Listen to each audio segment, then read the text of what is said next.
Martín Pletas, efectivamente, vamos a hablar con Martín. Varias cosas. Diego, ¿cómo te va? ¿Cómo estás? ¿Bien? Fútbol.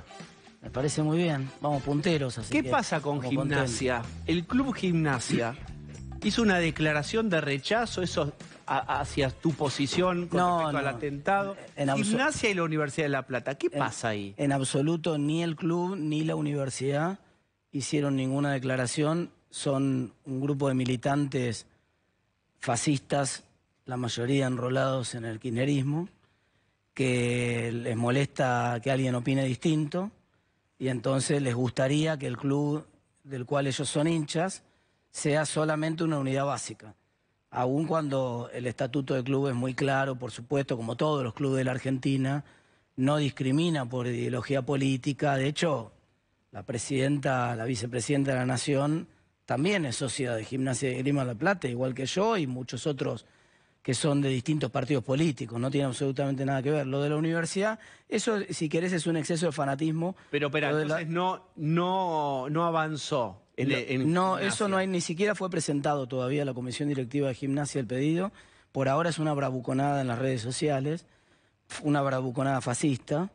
Lo de la universidad es un poco más preocupante porque ya no es no se le puede adjudicar a un hincha. Contemos el exaltado. En la universidad hay una agrupación política de la Facultad de Derecho de la Universidad de La Plata que se llama la Sampay, junto con un montón de profesores, dentro de los cuales hay algunos muy conocidos, como el exministro Julio Alac, por ejemplo, que han firmado una solicitud, todavía no la han presentado tampoco en el Consejo Directivo de manera formal, pero han firmado y lo han hecho circular por los medios de comunicación y por las redes, una solicitud de juicio académico. El juicio académico es un apartamiento. Yo soy profesor por concurso, lo gané, soy profesor de la facultad, de la Cátedra de Economía Política en la facultad, y ellos, como no están de acuerdo con mi manera de pensar, piensan que la universidad tiene que ser solamente para la gente que piense como ellos. ¿Qué los enojó? ¿Qué dijiste que los enojó? El día jueves, cuando estaba todavía temblando la mano de este personaje que quiso asesinar a Cristina, yo lo primero que dije fue que esto no era la consecuencia de una crisis política, de violencia política en Argentina, que no estaba en peligro la democracia como ellos quisieron muy rápido instalar. Yo lo que vi muy rápidamente es el intento del kirchnerismo de, aunque parezca mentira, sacar una ventaja política, en contraste con lo que había hecho Raúl Alfonsín en 1991 cuando sufrió aquel atentado en San Nicolás, que Raúl Alfonsín dijo: no metamos la política acá, esto no tiene nada que ver, es un fanático. Ellos dijeron: aprovechemos este caso para sacarle jugo político y para tratar de pegar a ese caso como que eso era la consecuencia del crecimiento de la violencia política en Argentina y de discursos de odio que provenían de ustedes, de los medios de comunicación y de nosotros. ¿Pero qué los enojó tanto? ¿Que no repudiaste y condenaste tan vehementemente lo que pasó en ese momento? No, que yo salí, yo por supuesto lamenté y me solidaricé con Cristina como correspondía por las redes sociales, lo hice públicamente, pero lo que a ellos les molestó es que yo hice un punto muy fuerte de arranque. Cuando ellos quisieron instalar ese discurso político y ese relato, lo corté de cuajo. Dije: esto no es el resultado de la violencia política creciente, no hay violencia política creciente en Argentina. Hasta ese momento lo más violento que habíamos visto era un repartidor de Rappi que había pasado en una bicicleta por ahí y había puteado, digamos, ese era lo más violento que se había visto, y que no había un riesgo para la democracia en Argentina. Y entonces, claro, vos fíjate que ese viernes que el presidente toma primero esa cadena lamentable, la cadena muy, donde echa la culpa a los medios de comunicación y a la oposición, y después ese feriado que nadie entiende por qué lo hizo, para tratar de llenar una plaza como haciendo una épica de que gracias a ello volvía a haber democracia en Argentina. Se quisieron vestir de Raúl Alfonsín y les quedó grande el traje. Amor, odio, la propagación del odio del lado de la oposición, por supuesto a los medios también. ¿Vos creés que vos escuchaste si en diputados había o hay un proyecto de ley? Hoy se desmintió, Gabriela Cerruti dijo: no hay ningún proyecto para regular los discursos de odio. A mí me parece que es brillante el video que hizo Adrián Amado, que está circulando en las redes sociales. Yo lo subí a mi Twitter, explicando qué es y qué no es un discurso de odio. O sea, el discurso de odio es una categoría creada por la organizaciones internacionales de derechos humanos para referirse a situaciones de violencia contra minorías raciales, étnicas, religiosas, que por supuesto están indefensas y que entonces son atacadas con ese tipo de discursos. Nunca se puede argumentar o se puede articular la figura esa cuando hay por más agresivo que sea la declaración política, en contra de un Estado, porque el Estado es el que tiene el poder. Hay Entonces, una simetría de poder, el poder absoluta, siempre lo tiene el monopolio Estado. de la fuerza lo tiene el Estado, todo el poder lo tiene el Estado. Nunca puede el Estado argumentar que alguien está teniendo un discurso de odio, una figura que se creó para proteger una minoría, que era fruto del abuso por parte de una mayoría. Entonces, no puede nunca existir esa figura, está mal, para empezar.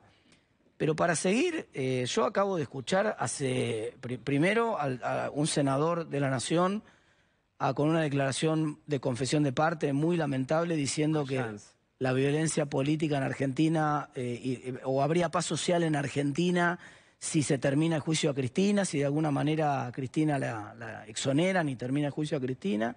Y escuché a un profesor también de la Universidad de La Plata decir que el juicio se tenía que terminar, que Cristina tenía que ser inocente, un ex Quebracho, un ex militante de Quebracho, por supuesto, un violento, diciendo que inclusive podía aparecer un juez muerto para frenar la condena a Cristina.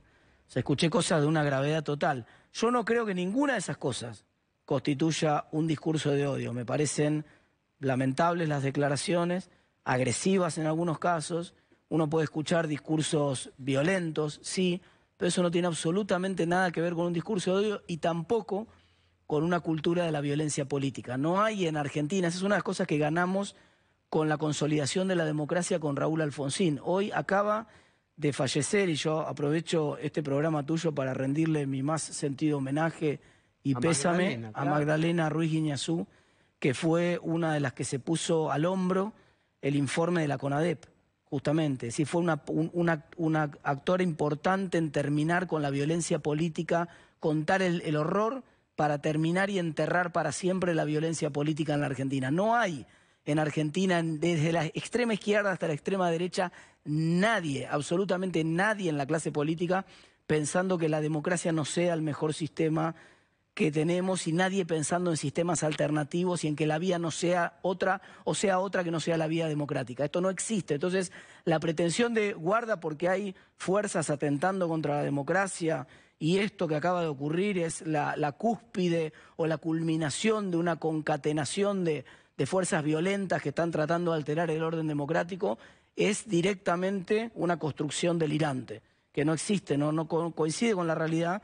Y esa fue mi oposición fuerte desde el día 1. Vamos a hablar en un rato de Magdalena, especialmente, con material y todo. Pero el sábado pasado hubo una sesión en diputados donde parecía que estuvieran probando el aparato que mide el condenómetro. ¿Cuánto condena cada uno de los integrantes Juntos por el Cambio lo que le pasó a Cristina?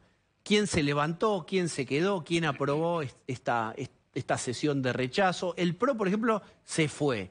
¿Puede haber alguna mirada o algún matiz entre el radicalismo y el PRO y la coalición cívica sobre esto? Sobre, hey, condenen y los queremos escuchar. Condenar sí, con la boca abierta y fuerte. Esto también es parte de la cultura política que hay que pensar, ¿no? Sobre la cual hay que reflexionar cuando pasan estas cosas, porque las pretensiones de casi fascistas de decirle al otro, la policía del pensamiento, esta idea de decirle al otro, le pasó no solamente a gente de Juntos por el Cambio, esta chica influencer que se llama Paulina Cocina, ¿viste el nick de ella en las redes sociales? Que es, tengo entendido que es simpatizante del kirchnerismo, tiene cierta simpatía con las ideas kirchneristas. También repensó un poco la idea de cómo reflexionó en vez de repudiar inmediatamente el hecho, y sufrió una lluvia de críticas de gente que le decía tenés miedo de perder seguidores y entonces cómo puede ser que no cuestiones. Hubo una serie de sommeliers de repudios, ¿no? Eso. Los sommeliers de repudios son una figura que a mí realmente te lo voy a decir en italiano, me ne frega, ¿no? Me ne frega, no. Es parte de una corrección política que se tiene que terminar en Argentina, que en otros lugares del mundo está, no es el único Argentina. Pero esta pretensión de decirle a la gente lo que tiene que decir, cómo lo tiene que decir, cuál es la forma correcta, ¿viste? Uno dice, bueno, esperen, voy a preguntar primero, ¿cuál sería la forma correcta que para ustedes sería razonable de reaccionar ante un evento así? Hagamos un manual. Entonces, en el manual ya está estipulado, mire, si en el caso de que se produzca un magnicidio, usted debe, en el punto número 1, decir, porque repudio tampoco alcanza. Repudio usted tiene que agregarle terminantemente, y si no le agrega... A mí me parece, Diego, que la reacción de condena contra la violencia y el intento de asesinato que sufrió la vicepresidenta de la Nación fue tan brutal, tan unívoca, tan masiva de todo el arco opositor que realmente empezar a buscar los decimales ahí, a ver si en realidad vos lo dijiste pero no lo quisiste decir, no lo sentiste, o dijiste repudio pero no dijiste repudio terminantemente, o dijiste lamento pero no dijiste lo siento.